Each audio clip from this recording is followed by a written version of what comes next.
think what we've seen is that the negotiations have come up to a really reasonably good start, that the mood is good, that people are actually interested in moving forward on the non-papers, as they're called, which are the papers that have been in discussion in the negotiations since June.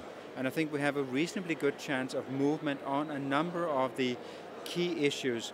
The big things will be left until next week, but some of the more easy issues, like what is the exact definition of reducing emissions from deforestation? What do we mean by forest? How do we make sure that indigenous peoples get a role in this context? Those things and adaptation and technology, I think they can move forward this week, and it looks good. What we saw yesterday was a leak of a text that the Danish presidency has produced as their idea of how the final outcome of this meeting could look.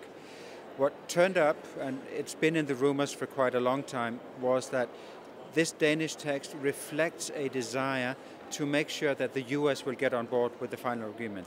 And it did not in the same way reflect the needs and the interests of developing countries. The Danish text was a text which was not an inclusive text.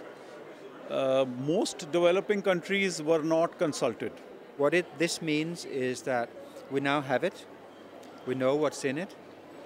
This will not, I think, disturb the negotiations anymore. The big fights have already been there. They were there last week in a meeting here in Copenhagen. So what I expect will happen now is that this text get put away on a shelf. We know what's in it. And now the negotiations will be allowed to continue. The first trick is that countries will say that we are putting a number on the table. But when you begin to unpack that number, you will find that most of that money is supposed to flow through offsets. Okay? So this leads to what we call double counting. The second sort of loophole is one on additionality, as we call it. There is some development finance flow that happens. What the developed countries are trying to do is, while they're giving a scale of money and putting it on the table, they are actually recycling and repackaging their existing relief and development aid. And this is not new money for climate aid. We're hoping that what the U.S., what President Obama will bring next week, is a commitment to make passing the domestic legislation in the Senate his top priority after the health care debate is done early next year. That he will also come prepared to put on the table a meaningful U.S. contribution to the short-term financing package that's being assembled, and that he would be willing to commit the U.S. in qualitative terms to do our fair share of coming up with the long-term financing needed to help developing countries reduce their emissions and to help the vulnerable countries adapt to the impacts of climate change that we're already experiencing. These are all things he can do.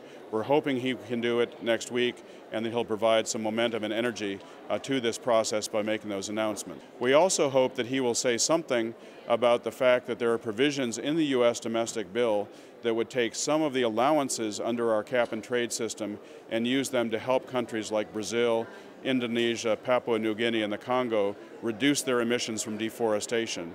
The analysis we've done of those provisions shows that that money could create reductions in those countries in emissions of carbon dioxide equal to 10% of total U.S. emissions.